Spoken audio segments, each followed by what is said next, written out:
কাজ করেছেন, আজকের আয়োজন তারা করেছেন, অনেক কষ্ট করেছেন।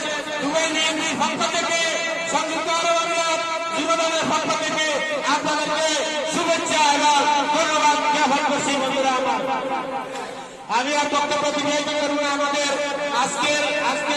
আজকের দোয়া মাহফিলে আমাদের দুবাই বিএনপির সাবেক সহসভাপতি, ইউই বিএনপির আহ্বায়ক কমিটির সদস্য যারা আব্দুল্লাহ সাহেবের পিতা আজকে সকালে ইন্তেকাল করেছেন, ওনার জন্য দোয়া হবে। যুবদল ইউই কেন্দ্রীয় কমিটির দপ্তর সম্পাদক হেলাল ওর ওয়াইফ ইন্তেকাল করেছেন, ওনাদের সবার জন্য আজকে দোয়া করা হবে ইনশাআল্লাহ। দোয়া করার